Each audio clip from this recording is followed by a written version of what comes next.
Finally year లోనే one of the most awarded and మరిగే అంత హైప్ ఎక్కించిన కూలీ అయితే ఈ రోజు రిలీజ్ అయితే అయిపోయింది. జనరల్లీ లోకేష్ కనగరాజు గారు మూవీస్ అనేవి చాలా త్వరగా తీయడం, త్వరగా రిలీజ్ చేయడం చేస్తుంటారు. దీనికి మాత్రం 2 years టైం ని ఓన్లీ కూలీకే స్పెండ్ చేశారు. ఇల్లు కూలీ తప్ప ఇంకేమీ తెలియదు అని చెప్పారు కూడా ఇంటర్వ్యూలో. మీరు చూసే ఉంటారు ఈ పాటికి. 2 years అంత డెడికేషన్ తో చేసిన ఈ మూవీ హైప్ కి అండ్ వర్క్ కి వర్త కాదా అని ఈ రివ్యూ వీడియోలో మనం తెలుసుకుందాం. నెక్స్ట్ అయితే నేను వార్ 2 కూడా వెళ్తున్నాను. ఆ రివ్యూ కూడా మన ఛానల్ అప్లోడ్ చేస్తాను, తర్వాత చూడండి. ఈ రివ్యూ విషయానికి వచ్చేస్తే పర్వాలేదు, బానే ఉంది మూవీ అయితే. మీరు ప్రీవియస్ వీడియోస్ గానీ మన ఛానల్లో చూసుంటే మీకు ఎప్పుడు చెప్పేది అతి ఉత్సాహం ఆరోగ్యానికి హానికరం. ఇన్ని రోజులు కూలీ హైప్ ని మీరు సోషల్ మీడియాలో అయితే చూసే ఉంటారు. రివ్యూకి డీప్ గా వెళ్లే ముందు నేను సిన్సియర్ గా చెప్పేది ఏంటంటే, మీరు కానీ ఒకవేళ మూవీకి వెళ్ళాలి అని అనుకుంటే ఖచ్చితంగా ఎక్కువ ఎక్స్పెక్టేషన్స్ పెట్టుకుని వెళ్తే 100% అంటే 100% డిసప్పాయింట్ అవుతారు.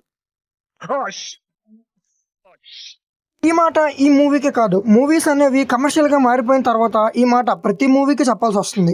డీప్ రివ్యూలకి వెళ్లే ముందు ఒక్క క్షణం టైం తీసుకొని ఛానల్ సబ్స్క్రైబ్ చేసేయండి, వీడియోని లైక్ చేసేయండి, మీ ఫ్రెండ్స్ అండ్ ఫ్యామిలీకి షేర్ చేసేయండి. ముందుగా మనం ప్లస్ పాయింట్స్ విషయానికి వచ్చేద్దాం.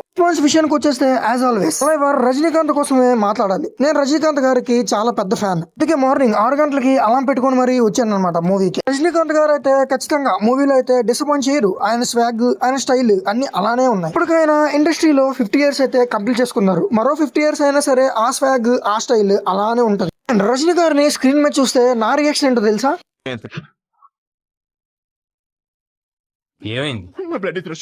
ఆయన స్టైల్ గానీ స్వాగ్ గానీ ఎప్పటికీ మారవు, అలానే ఉంటాయి. చూస్తే బ్లడ్ మరిగిపోయేలా ఉంటుందని మీ అందరికి చెప్పక్కర్లేదు సెపరేట్ గా. సెకండ్ ప్లస్ పాయింట్ విషయానికి వచ్చేస్తే మీ అందరికి తెలిసిందే, అనిరుద్ధ్ రజనీకాంత్ అంటే ఎంత డ్యూటీ చేస్తాడు. మీరైతే మంచి సౌండ్ ఉన్న థియేటర్ అయితే సెలెక్ట్ చేసుకుని మూవీకి వెళ్ళండి, గట్టిగా ఎంజాయ్ చేస్తారు బీజిఎం అండ్ సౌండ్ వల్ల. సాంగ్స్ అయితే అనిరుద్ధ్ గారు చాలా బాగానే డెలివర్ చేశారు. కానీ ఫస్ట్ హాఫ్ లో ఆ సాంగ్స్ కి ప్లేస్మెంట్స్ అసలు కరెక్ట్ గా లేవు. ఎంత మాట్లాడుతున్నాడు నాగార్జున గారి విషయం మాట్లాడట్లేదు ఏంట్రా, సైమన్ క్యారెక్టర్ కి అంత హైప్ అయ్యాం కదరా అని చెప్పి మీరు అనుకుంటుంటారు.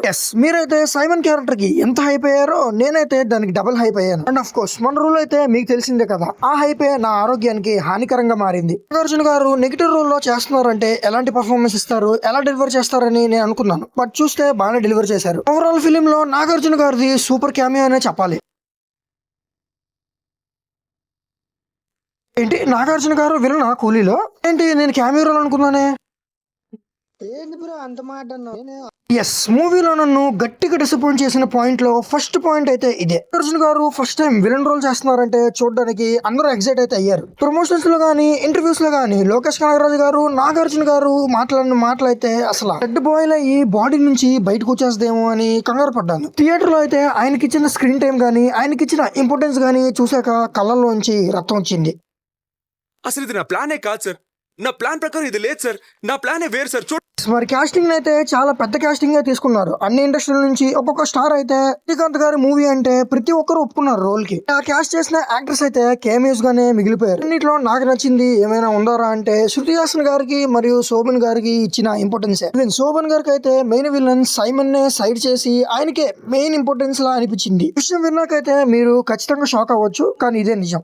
తలవేరు ఫ్యాన్ గా నేను థియేటర్ నుంచి అయితే 100% సాటిస్ఫాక్షన్ తోనే బయటకు వచ్చాను. బట్ యాజ్ ఏ లోకేష్ ట్రస్టర్ గా, యాజ్ ఏ లోకేష్ బిలీవర్ గా నేను 15% అంటే లియోకి సాటిస్ఫై అంత కూడా ఈ మూవీకి సాటిస్ఫై కాలేదు. లోకేష్ కనగరాజు గారు ఇల్లు కూలీ మాత్రమే 2 years అని చెప్పి అంత డెడికేషన్ గా తీసినట్టయితే నాకైతే థియేటర్ లో అయితే ఖచ్చితంగా ఫిల్మ్ అయితే అనిపించలేదు. స్టార్టింగ్ నుంచి స్లోగా క్యారెక్టర్ ని డెవలప్ చేయడం లోకేష్ కనగరాజు గారికి అలవాటే. And he is known for his direction. ఆయనకు మీద నమ్మకంతో చాలా మంది ఫిల్మ్ కి వెళ్తారు. నా టైప్ డైరెక్షన్ అయితే విక్రమ్ తర్వాత లియోలో గానీ కూలీలో గానీ నాకు ఎక్కడ కనిపించలేదు. ఫస్ట్ హాఫ్ లో అయితే మెల్లగానే సీన్ టు సీన్ బిల్డ్ చేస్తున్నట్టు అనిపిస్తుంది. అలానే చూస్తూనే ఇంటర్వెల్ బ్యాంక్ అయితే మంచి హై మూమెంట్ తో సేమ్ జైలర్ లాగా అయితే ఎండ్ అవుతుంది. ఇంటర్వెల్ తర్వాత మనం చాలా గట్టి సినిమాని చూడబోతున్నాం అని చెప్పి మనందరి మనసులో అయితే అనిపిస్తుంది. కానీ మనమైతే ఇంటర్వెల్ తర్వాత అంత గొప్ప సినిమాని చూడబోవట్లేదు. ఆమిర్ ఖాన్ గారు కూడా ఈ మూవీలో క్యామియో ఇచ్చినట్టు మీ అందరికి తెలిసిందే. ఆమిర్ ఖాన్ గారు అసలు ఎందుకున్నాడో కూడా ఆయనకే తెలియదు. మూవీ అయితే స్ట్రైట్ సర్టిఫికేషన్ అయితే రాలేదు, డబ్బింగ్ మూవీయే. డబ్బింగ్ మూవీకి అంత హైక్ పెట్టిన